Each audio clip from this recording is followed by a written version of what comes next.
being swept up onto the shore.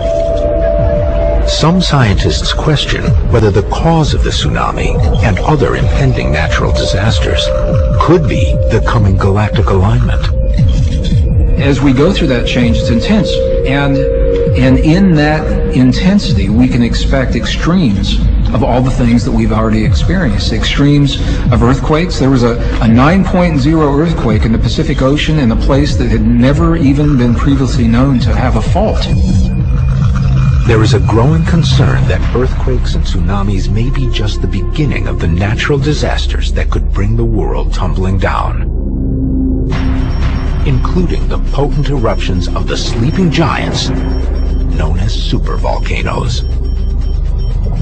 The last time one of these things really popped was in Lake Toba, Indonesia. I think it was about 70,000 years ago, and approximately 90% of what then was the human species was extincted. In today's numbers, that would be 5.5, 6 billion. In the area of Yellowstone National Park in the state of Wyoming, a subterranean supervolcano has now moved into what scientists call the red zone, a category that means it could be preparing to erupt. Once a supervolcano such as Yellowstone moves into the red zone to where it could erupt, it's not like there's a little alarm clock in there that's ga-boom. It's if it's affected by some outside stimulus that triggers it. Some believe that trigger is coming in 2012. And if it does, the result would be nothing short of catastrophic. And we have in 2012 coming, as I've said, this climax of solar activity, which can stimulate such things as volcanic and perhaps supervolcano eruptions. In comes the energy, metal conducts it, shakes up the crust, kaboom. The ticking time bombs of earthquakes, tsunamis, and supervolcanoes are frightening enough.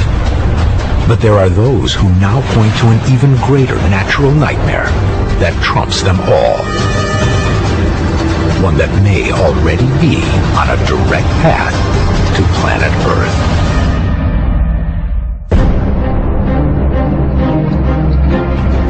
Mounting evidence indicates that the year 2012 may be highly significant. But to what end? Many world cultures point to riotous upheaval that could forever alter our way of life. This image, from what many believe to be the lost book of Nostrdamos, offers a look at how our destiny may hang in the balance.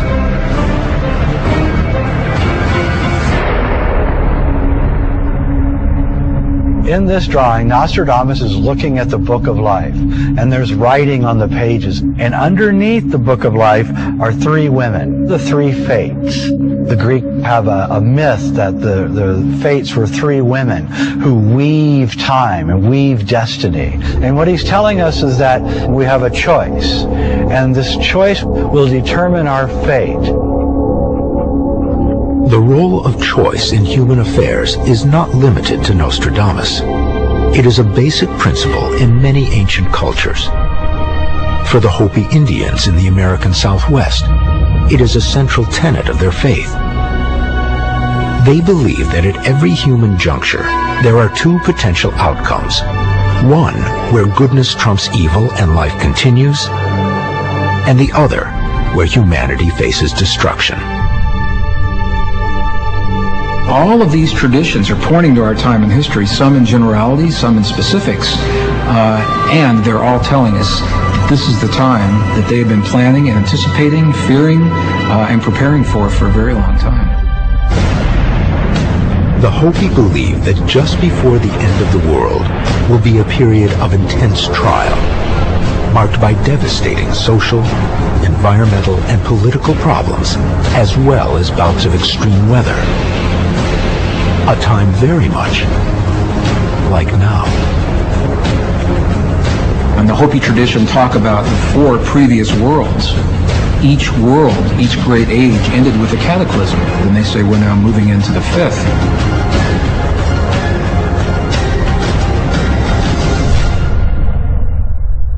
The Hopi look to the sages of their past for answers. They believe that the appearance of ancestor spirits, called kachinas, portend important events.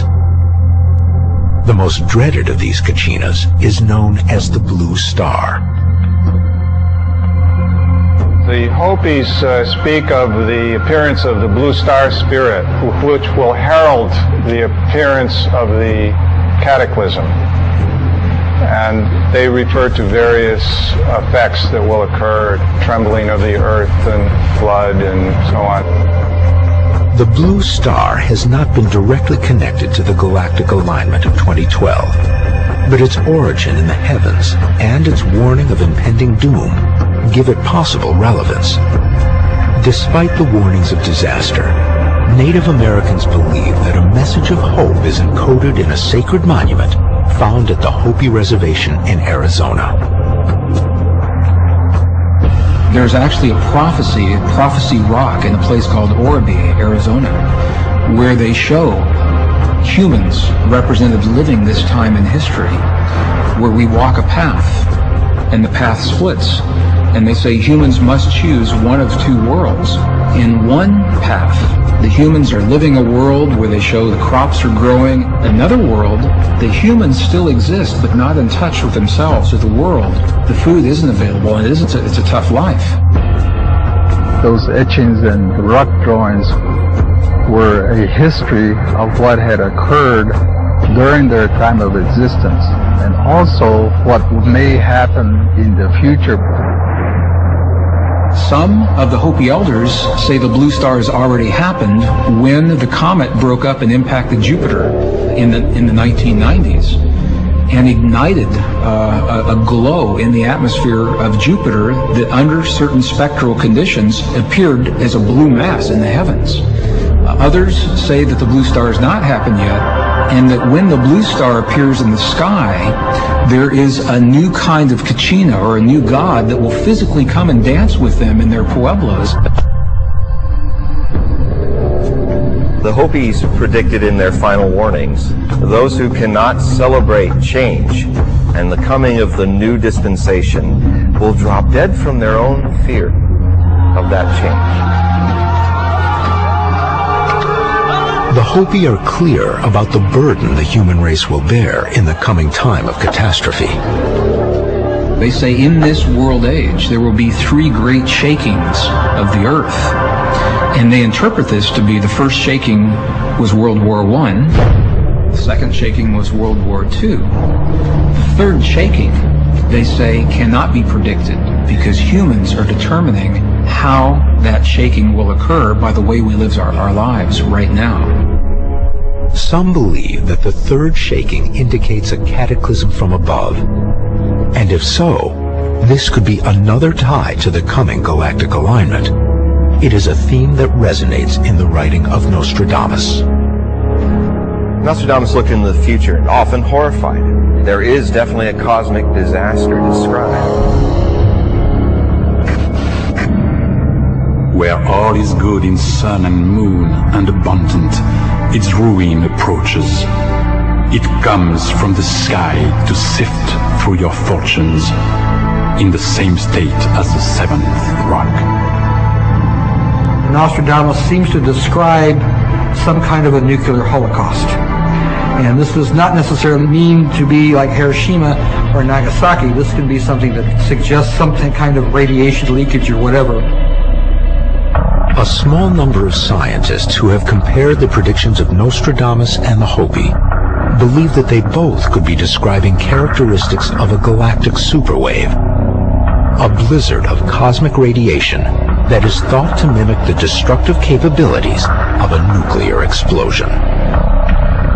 The question arises sometimes regarding precisely what this Blue Star of the Hopi may be. It could very possibly be the galactic superwave that some of the scientists are talking about. They have a great wave of energy that pulses through the universe and disrupts the magnetic fields of the Earth and causes changes in the atmosphere that are recorded in layers of ice.